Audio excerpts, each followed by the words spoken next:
Udah kelihatan ya? Sudah, Pak. Kita mulai ya. Assalamualaikum warahmatullahi wabarakatuh.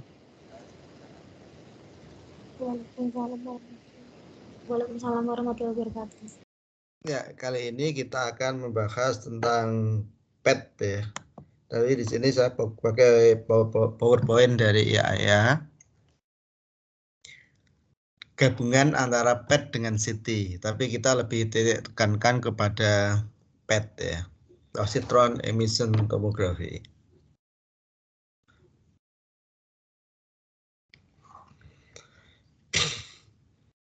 Ini hanya pertanyaan aja ya.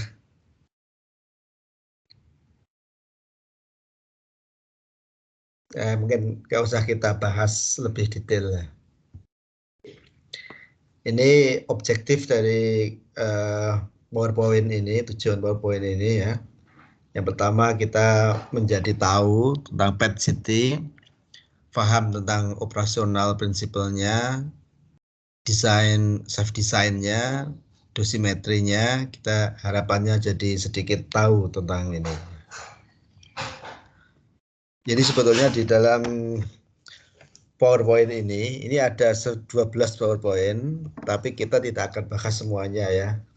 Jadi yang hari ini kita bahas tentang introduction dan mungkin yang kedua PET-CT teknologi. Nanti untuk besok untuk pertemuan berikutnya mungkin kita bahas untuk yang spek CT teknologi ya dan facility desainnya.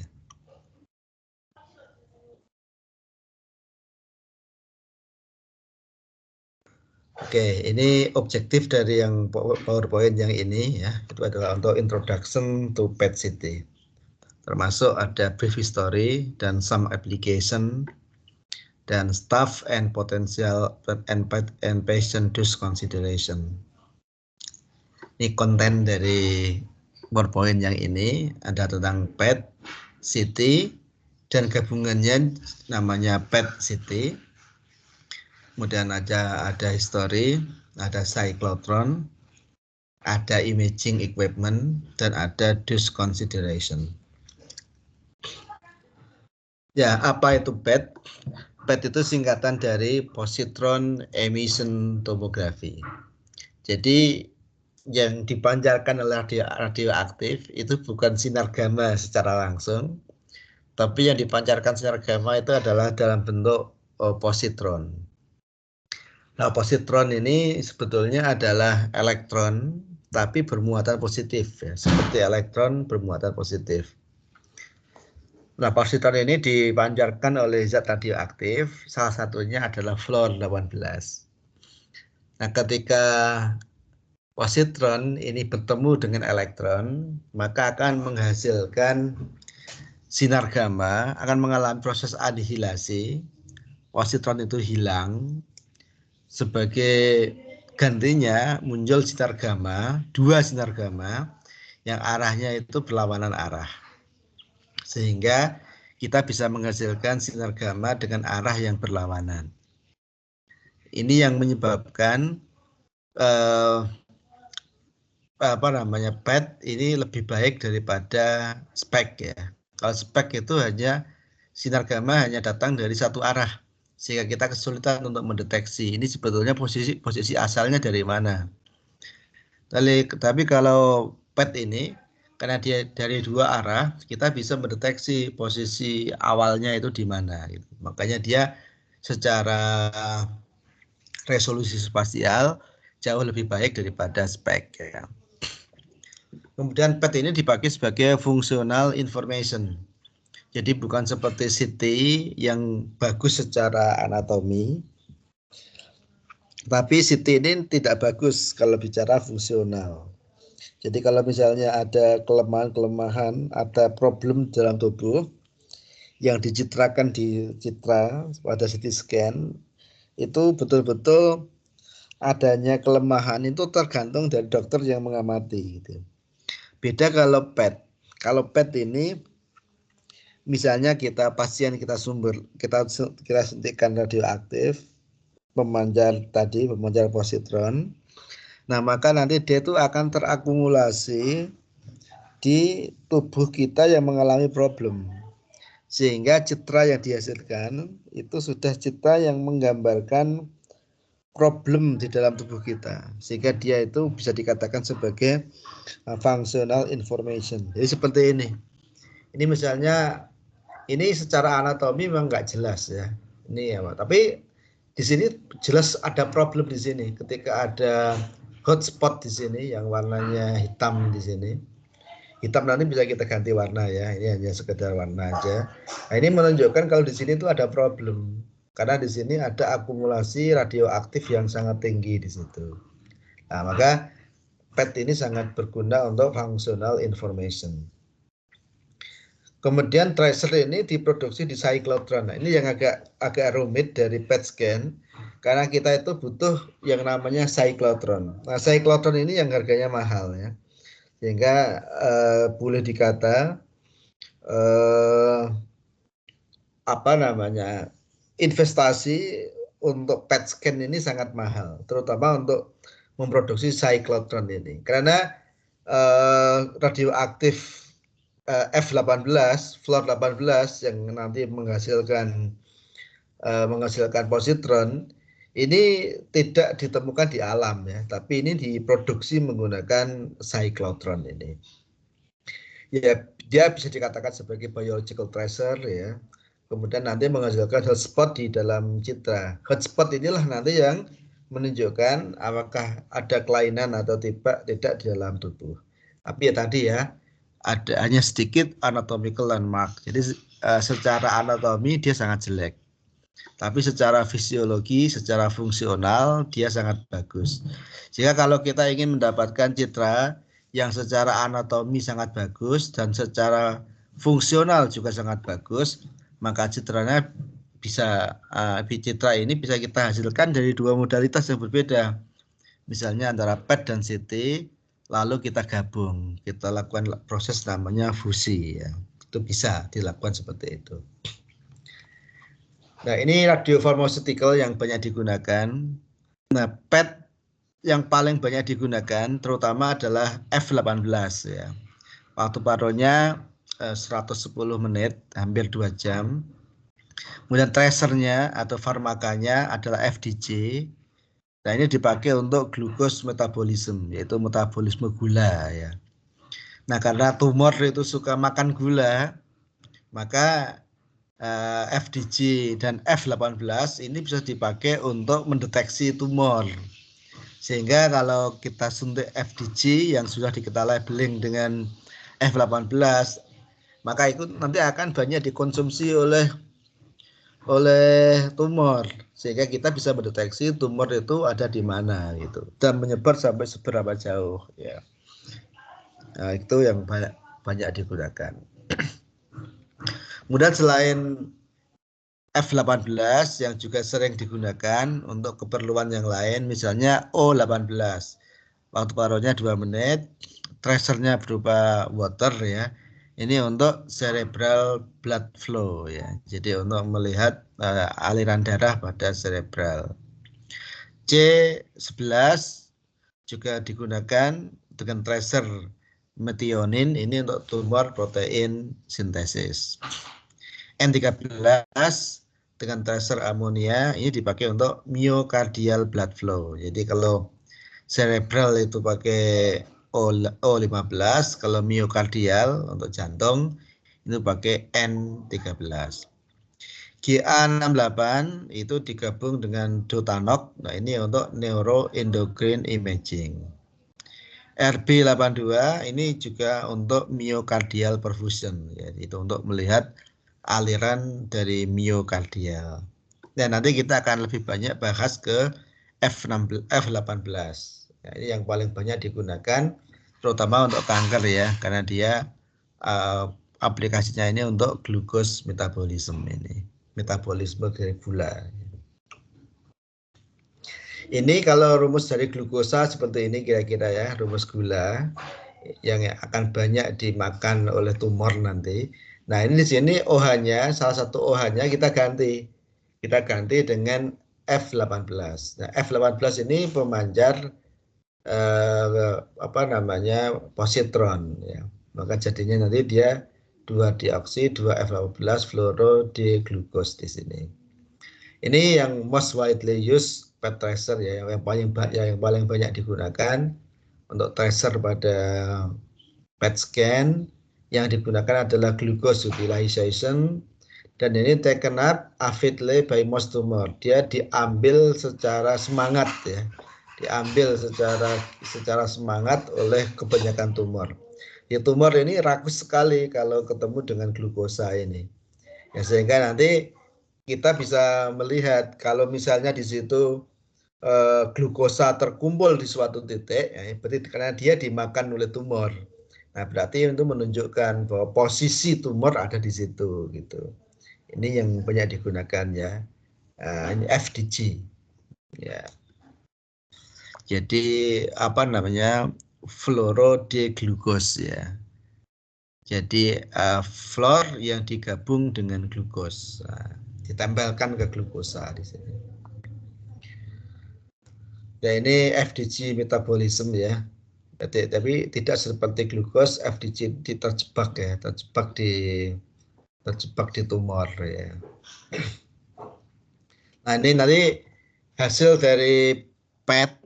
Nah, itu bisa kita gabung dengan CT karena CT ini kelebihannya dia anatomical detail. Ini udah kita bahas di kuliah yang lain ya.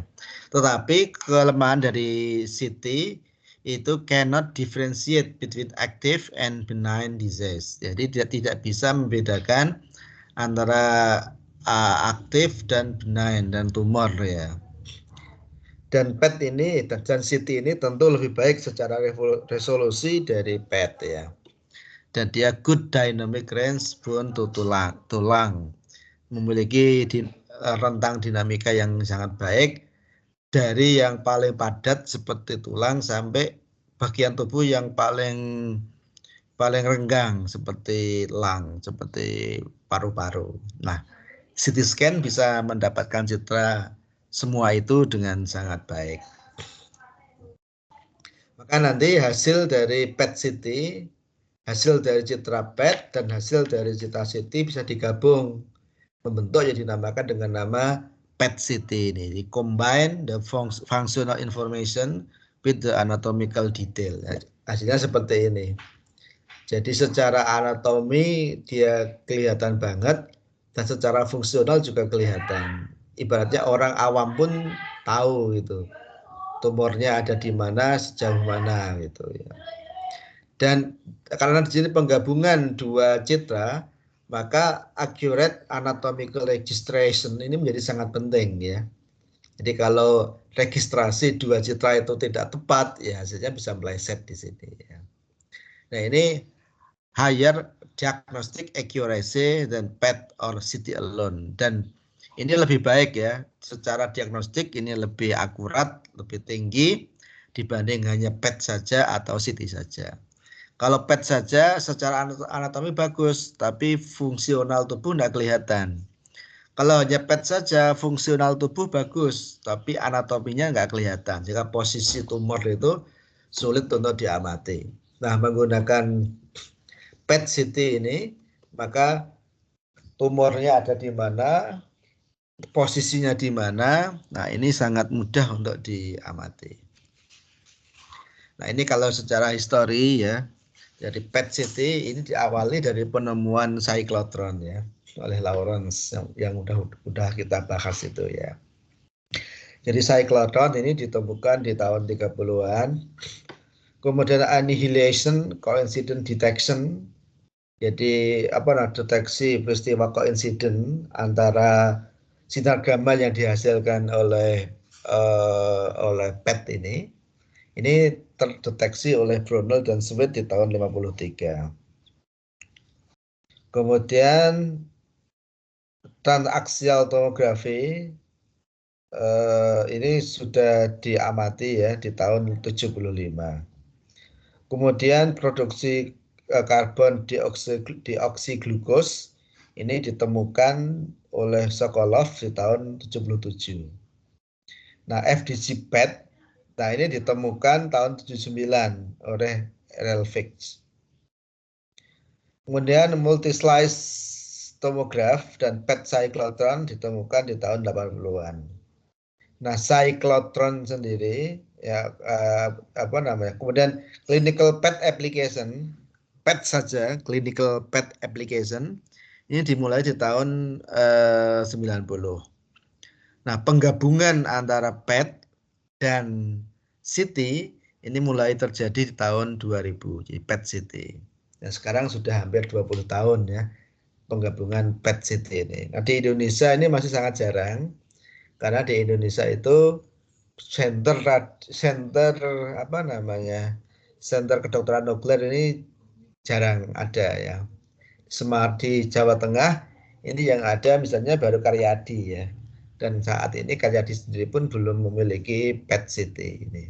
Kalau CT punya, nanti kalau PET belum punya ya. Apalagi penggabungannya yaitu PET CT ini belum punya. Ini harganya mahal nih ya. Hanya beberapa rumah sakit yang punya PET CT ini. Ya ini saya kira sejarah tentang CT sudah sangat dikenal ya. CT pertama kali ditemukan oleh Hansfeld sebutnya bersama Cormack ya. Tapi Cormack itu hanya secara pada waktu itu objeknya itu hanya phantom, jadi tidak terkenal ya, 10 tahun sebelumnya. Kemudian di tahun 79 Cormack dan Hansfeld ini share hadiah Nobel ya dari penemuan CT scan ini.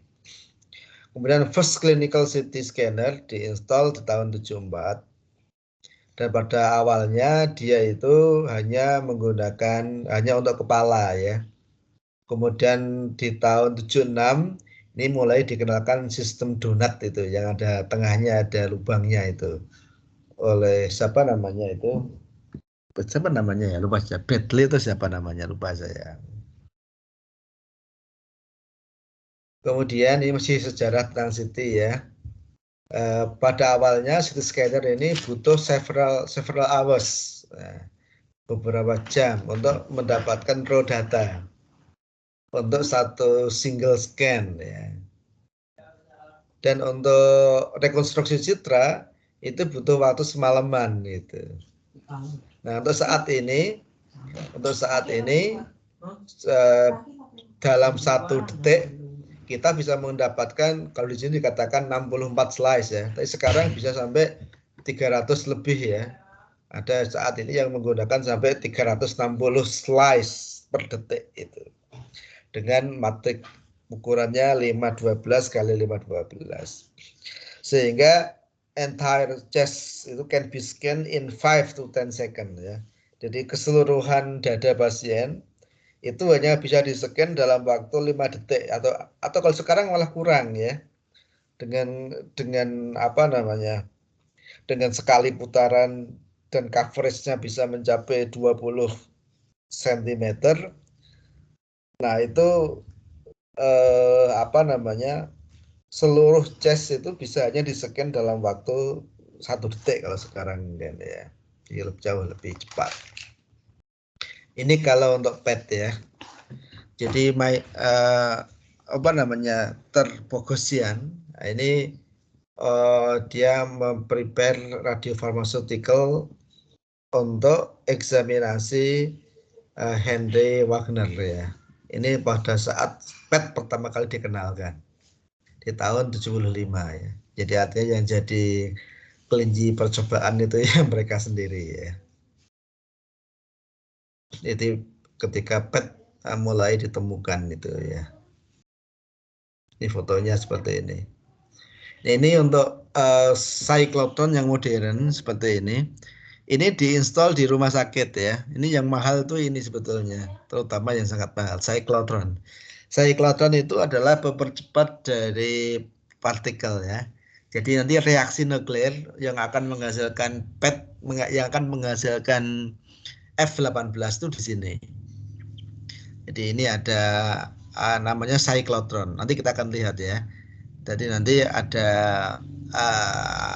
apa namanya atom, kemudian dibombardir dengan partikel bermuatan yang dipercepat di dalam si cyclotron ini. Nah kemudian nanti salah satu produknya itu F18. Nah, F18 yang dihasilkan dari reaksi nuklir itu, nah inilah yang nanti digabung dengan dengan glukosa yang nantinya akan dipakai untuk PET scan ini ya. Ini yang mahal di sini. Nah, ini sebetulnya kalau secara bisnis akan lebih menarik kalau seandainya PET ini atau terutama ini cyclotron ini dimiliki oleh misalnya satu cyclotron itu dimiliki oleh 3 rumah sakit ya, itu akan lebih murah ya daripada kalau satu cyclotron dimiliki hanya oleh satu rumah sakit, itu biayanya akan sangat mahal. Jadi cyclotron itu adalah vault ya, atau self shielded ya, jadi dia itu sudah terlindungi.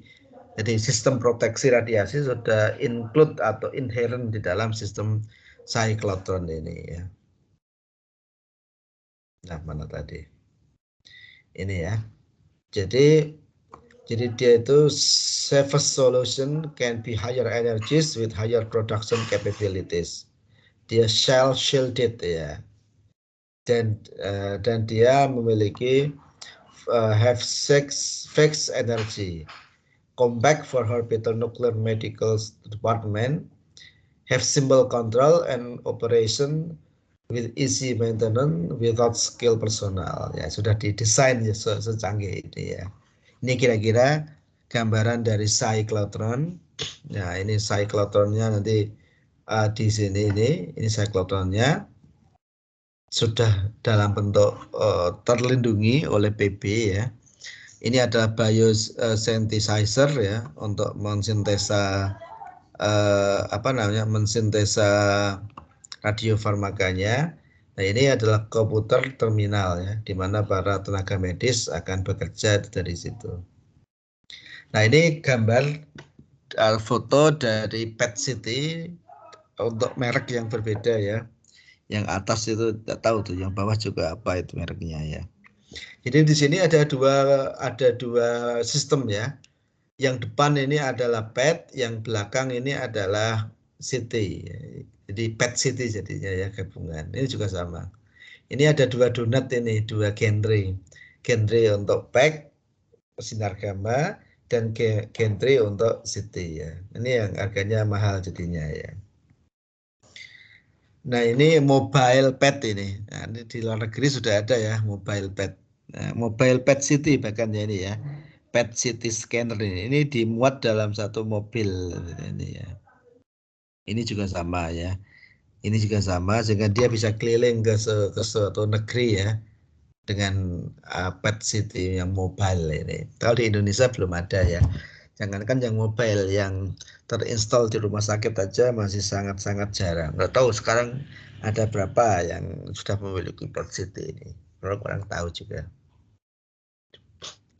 Nah, ini penambakan dari mobile PET tadi di dalam kontainer tadi ya. Nah, ini PET dengan sinar gamma. Nah, sinar gamma juga bisa dipakai untuk PET karena meskipun PET itu yang dipancarkan itu adalah positron, tapi positron nanti itu ketika bertemu dengan elektron di tubuh kita, dia akan menghasilkan sinar gamma juga gitu, sehingga pada akhirnya dia bisa dideteksi oleh sinar gamma.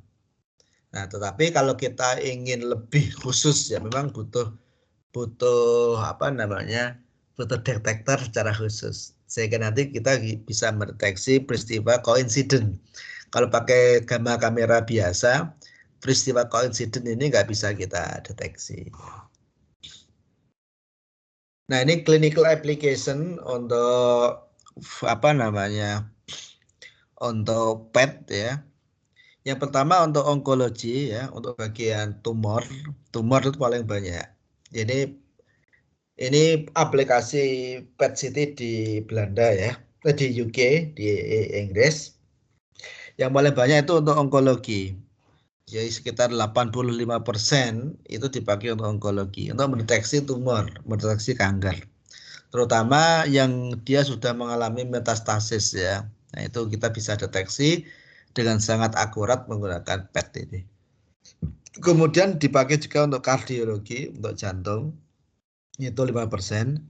Kemudian neurologi untuk saraf itu 10%. Nanti yang paling banyak pemakaiannya adalah di bidang onkologi.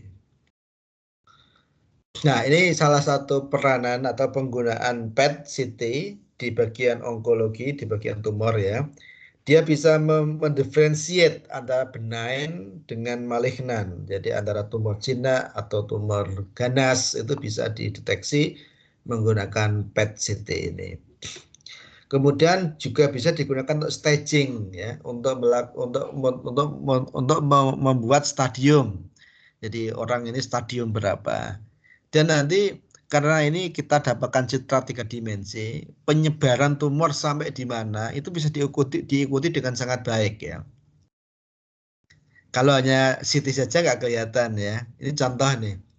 Ini di sini ini ada tumor nih sebetulnya. Tapi oleh CT nggak kelihatan ya. Nah, dengan PET-CT ini kelihatan sekali. Di orang awam pun bisa melihat ya. Ada tumor paru di sini ya. Nah, ini kelihatan sekali ada tumor di sini. Posisinya juga sangat jelas sekali. Jadi orang awam bisa melihat dengan sangat baik ya. Jadi nanti dia udah menyebar kemana aja, nah itu bisa diikuti dengan sangat baik. Maka dia sangat baik dipakai untuk staging ya. Juga dipakai untuk treatment respon, untuk melihat respon pengobatan. Setelah diobati dia itu apakah betul tumornya itu menurun atau tidak, itu bisa dilihat. Recurrent, jadi untuk melihat apakah ada kekambuhan atau tidak itu bisa.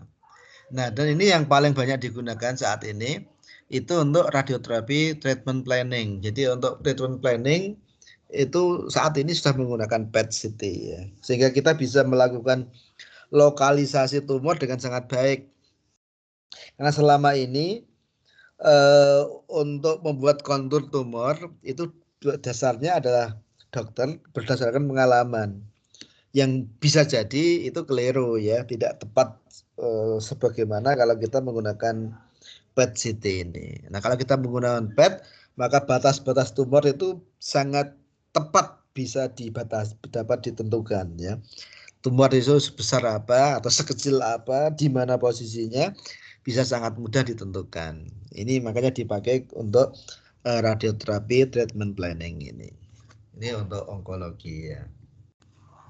Ya, ini contoh yang lain untuk tumor breast ya. Kita bisa lihat bahwa untuk tumor breast ini dia itu sudah menyebar kemana aja. Itu bisa kedetek di sini ya.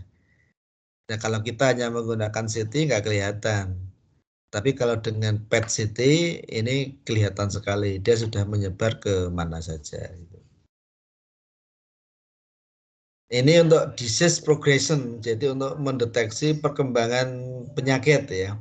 Ini misalnya bisa kita ikuti di tahun 2004 itu seperti sebelah kiri itu. Di tahun 2005 kelihatan di sebelah kanan. Jadi yang hitam-hitam itu yang di bagian ini menunjukkan tumor ini ya. Tumor udah menyebar. Di tahun 2004 dia masih sedikit nih. Nah, kemudian di tahun 2005 udah kemana-mana ini ya. Ini udah kita bisa lihat. Ini kalau kita pakai CT scan nggak kelihatan seperti ini. Ini kita menggunakan PET baru kelihatan. Cuma memang di sini kalau hanya dengan PET saja, secara anatomi sulit dilihat ya. Nanti bisa digabung dengan CT, jadinya PET-CT itu. Nah, ini respon terhadap setelah pengobatan ya. Ini sebelah kiri itu adalah pre-kemoterapi, sebelum kemoterapi kita bisa lihat tumornya ya, ada di sini, ada di sini. Nah, setelah kemoterapi kita bisa lihat ya bahwa tumornya sudah berkurang dengan sangat drastis. Di sini sudah nggak ada lagi dan seterusnya dan seterusnya. Nah, kemudian selain di bidang onkologi, PET juga banyak dipakai di kardiologi ya, meskipun dengan persentase yang lebih kecil. Misalnya dipakai untuk melihat blood flow, aliran darah, dipakai untuk melihat metabolisme di jantung ya. Itu nanti kita bisa menggunakan PET-CT ini. Ini contoh di kardiologi ya. Kita ingin melihat apa namanya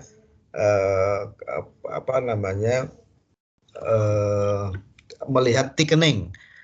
Apa namanya, melihat thickening itu jadi di pembuluh darah itu mengalami apa namanya, mengalami penebalan. Nah, penebalan pembuluh itu sampai seberapa? Nah, otomatis kalau mungkin ada plak di situ ya. Jadi kalau dia itu semakin tebal, maka lubang yang menjadi aliran darah itu kan menjadi semakin kecil ya. Nah, itu bisa dipakai PET ini untuk melihat adanya thickening tadi itu ya. Ini dipakai untuk neurologi, misalnya untuk melihat penyakit Alzheimer ya. Nah, dan ini menjadi gold standar ya. Ini contoh yang di sebelah kiri itu otaknya orang yang mengalami Alzheimer. Nah, sebelah kanan ini untuk orang yang normal. Jadi bisa dilihat secara sederhana bahwa adanya Alzheimer ini memperkecil volume otak nanti ya. Otaknya itu mengalami pengerutan. Ini, nah kadang-kadang PET itu tidak hanya digabung dengan CT ya, bisa digabung dengan yang lain, misalnya digabung dengan MRI ya. Ini yang disebut dengan nama PET-MR ya. Ya, ini contoh ya. Tapi memang pertama kali yang digabungkan itu PET dan CT ya.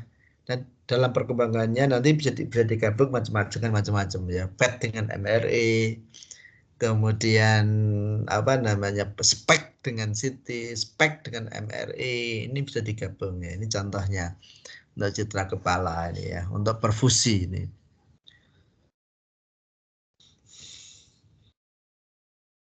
Nah, di sini memang yang menjadi isu itu masalah radiation protection di sini ya. Radiation protection. Jadi kalau kita menggunakan spek, menggunakan TC99M yang paling banyak, energinya itu 140 kilo electron volt ya. Energi dari TC ini, teknesium ini. Sehingga untuk proteksi radiasi itu dibutuhkan PB dengan HVL yang relatif tipis ya, hanya sekitar 0,3 mili sudah cukup itu HVL-nya. Tapi untuk PET karena dia itu memancarkan sinar gamma dengan energi 511 kilo elektron volt, ini sangat tinggi, hampir setengah mega ya.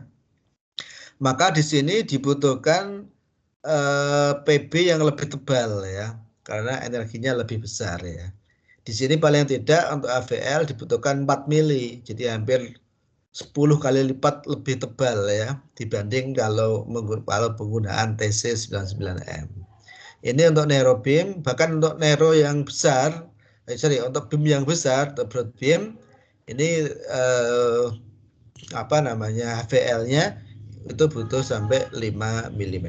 Jadi otomatis untuk masalah proteksi ini harus lebih tebal ya. Apa namanya, PB untuk proteksi PET ini. Nah, kita bisa lihat dosisnya. Jadi kita bisa melihat ini misalnya radio ini adalah dose rate pada pasien. Ini tenesium 99M dengan aktivitas 600 megabecquerel. Dan di sini kita bisa lihat FDC dengan aktivitas separuhnya kira-kira. Ini 600 megabecquerel, ini 350 megabecquerel. Ternyata dose rate-nya ini bisa lebih besar sekitar 5 kali lipatnya. Jadi dengan aktivitas separuhnya, dose rate yang diterima oleh pasien itu bisa 5 kali lipatnya gitu. Ya, ini yang harus hati-hati ya, karena dose rate-nya itu lumayan tinggi gitu. Bukan lumayan tinggi ya, tapi jauh lebih tinggi dibanding dengan TC99M. Selisihnya bisa, berarti kalau dengan aktivitas yang sama itu dosisnya itu bisa 10 kali lipat. 10 kali lipat dibanding kalau menggunakan TC dengan aktivitas yang sama. Nah, berikutnya tentang CT radiation protection issue. Saya kira ini udah sering kita bahas ketika kita membahas tentang CT ya. Ini kita nggak akan ulangi lagi pembahasannya. Nah, kemudian di sini protection protection consideration.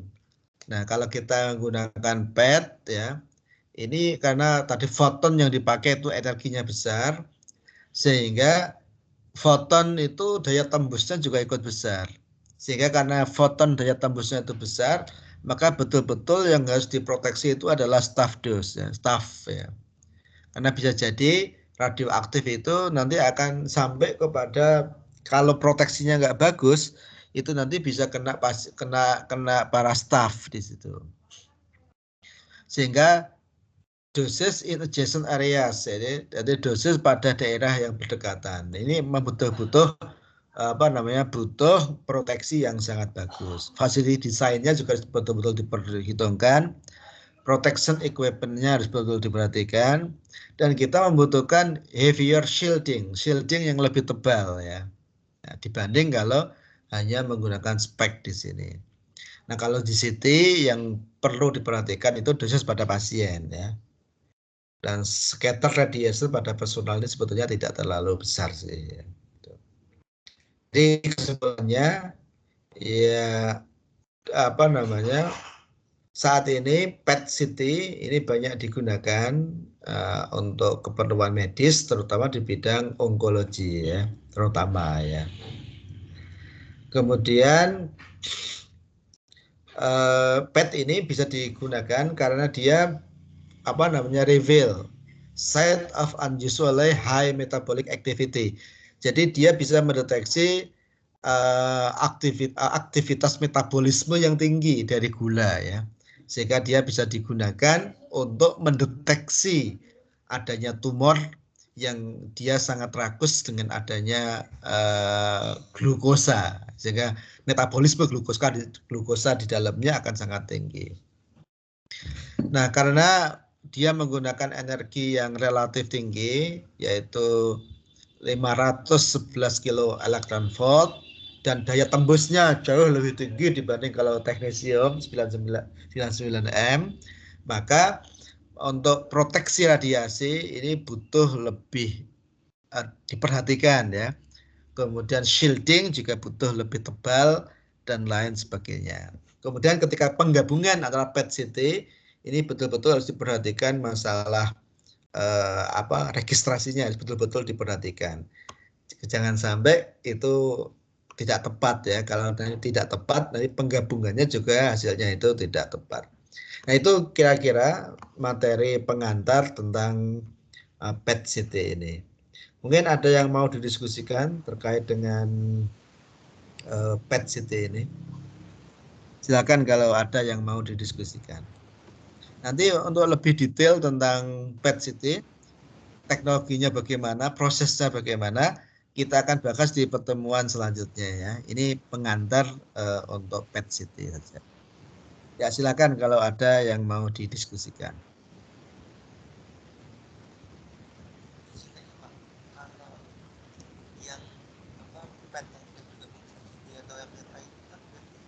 Suaranya nggak jelas, Mas.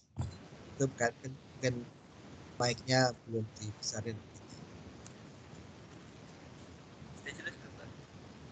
Ya lumayan lah daripada yang tadi. Untuk PET yang sudah digabung dengan CT dan MRI itu bukan proses image registration-nya itu udah otomatis Pak atau masih gimana? Tentang registrasi itu ya. Registrasi itu sekarang sudah otomatis tentu saja ya.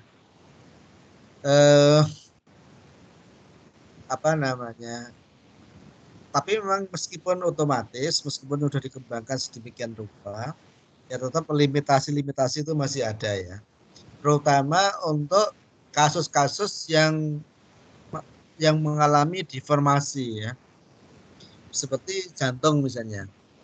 Seperti jantung atau paru-paru. Dia kan bergerak kan? Sehingga ketika dia didapatkan citra dari CT scan, posisi paru-paru atau posisi jantung itu berubah ketika sudah dideteksi menggunakan PET. Sehingga di sini butuh yang namanya deformable registrasi yang mengalami deformasi. Memang sekarang ada banyak algoritma yang sudah dikembangkan hal itu. Secara umum hasilnya sudah sangat baik ya, meskipun masih banyak kekurangan di sana. Ya, memang masalah registrasi ini secara umum sudah bisa teratasi ya, meskipun akurasinya kadang-kadang tidak 100%. Nah, makanya untuk mengatasi hal ini kadang-kadang itu begini. Misalnya untuk radioterapi ya, sebetulnya citra yang bagus kalau untuk soft tissue itu menggunakan MRI. Kalau untuk soft tissue CT itu nggak terlalu bagus. Tapi kalau untuk hard tissue seperti tulang, CT itu lebih bagus. Nah, tumor termasuk soft tissue ya.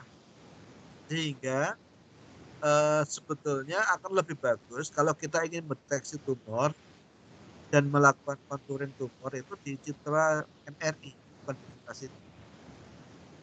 Tapi untuk perhitungan dosis, karena Linac itu basisnya adalah statik, sehingga yang digunakan perhitungan itu adalah koefisien atenuasi linier. Nah, dan citra koefisien atenuasi linier itu adalah citranya CT. Sehingga nggak bisa kita tuh menghitung koefisien atenuasi linier dari CT scan. Sehingga citra MRI itu perlu dikombin dengan CT. Makanya nanti ada yang namanya MRCT antara MRI dengan CT.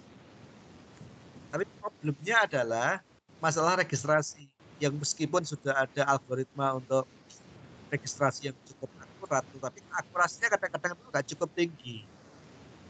Jika untuk mengatasi hal itu, akhirnya para ilmuwan itu mengembangkan hanya MR only ya, hanya MR only. Sehingga nanti kita bisa menggunakan program AI untuk mengubah dari citra MRI seakan-akan yaitu citra CT dalam rangka untuk mendapatkan nilai atenuasi linier. Sehingga untuk treatment planning system itu tidak lagi menggunakan CT tapi hanya MR only. Ya, sekarang itu teknologi sudah arahnya sudah ke sana. Lagi menggunakan CT. Ya, kalau dulu kan MR digabung dengan CT. Nah, kalau sekarang orang sudah mulai menggunakan MR only. Ya, contohnya seperti teknologi AI, kita bisa mendapatkan citra CT dari MRI, bukan digabung. Kalau dulu kan CT digabung dengan MRI, sekarang itu citra CT diestimasi atau diperoleh hanya dengan citra MRI saja.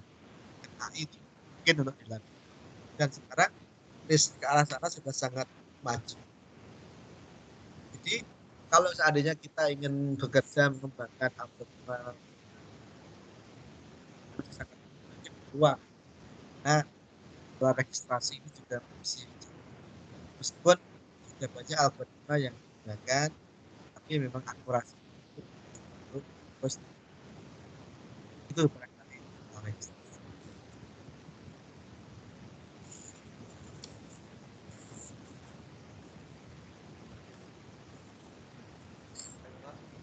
Oke, ada pertanyaan lagi? Berarti kalau bukan itu sama sekali nggak bisa berdiri sendiri, harus ada apa? Suaranya nggak kedengaran sama sekali, Mas. Coba dibesarin.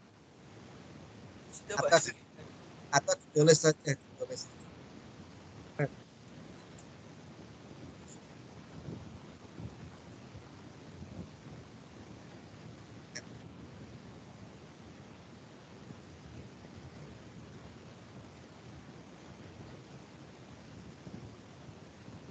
Ya, sambil menunggu pertanyaan dari Mas Ulil biar ditulis pertanyaannya.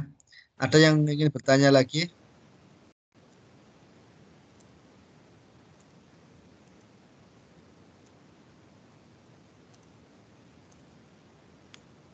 Mbak Hamidatul, Saya belum ada. Mbak Yan. Saya belum ada. Mbak Yulianti, Mbak Alita, Mbak Vika, Mbak Siti, silakan kalau ada pertanyaan, sampaikan aja.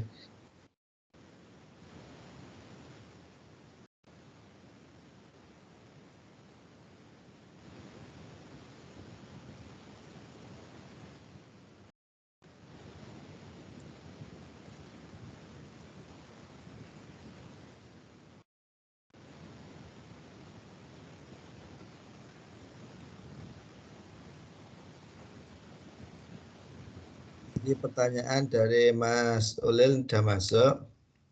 Berarti PET itu sama sekali tidak bisa berdiri sendiri, ya Pak. Selalu harus disupport modalitas lain yang baik dalam anatomi. Sebetulnya bisa nggak PET itu berdiri sendiri? Bisa ya, bisa. Jadi di awal-awal itu PET juga berdiri sendiri. Jadi intinya PET itu bisa berdiri sendiri. Cuma untuk menghasilkan, tapi masing-masing modalitas dari PET itu ada kelebihan, tapi ada kekurangan. CT ada kelebihan, juga ada kekurangan. Nah, mulai tahun 2000-an, para ilmuwan itu mulai berpikir untuk menggabungkan dua modalitas. Sehingga kekurangan dari masing-masing itu ditutup oleh kelebihan yang lain. Jadi kalau ditanya, apakah PET bisa berdiri sendiri? Jawabannya bisa. Tapi kalau untuk keperluan yang lebih advance, ya memang dua modalitas itu digabung. Misalnya PET digabung dengan CT, PET digabung dengan MRI, atau PET digabung dengan USG gitu. Sekarang juga sudah mulai ke arah sana ya. Digabung dengan USG. Itu bisa seperti itu. Itu dalam rangka menghasilkan output yang lebih bagus lagi. Tapi prinsipnya PET itu bisa berdiri sendiri. Gitu, Mas. Boleh ya.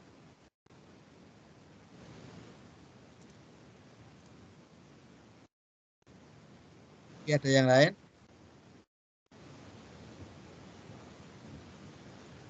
Oke, kalau tidak ada yang lain, berarti kita mungkin sampai di sini dulu ya. Kemudian nanti untuk lanjutan tentang PET CT kita bahas di pertemuan yang akan datang. Kemudian habis itu nanti presentasi ya. Jangan lupa untuk disiapkan dari sekarang. Ya, saya kira itu. Terima kasih atas perhatiannya. Assalamualaikum warahmatullahi wabarakatuh. Waalaikumsalam. Waalaikumsalam. Oh. Oke.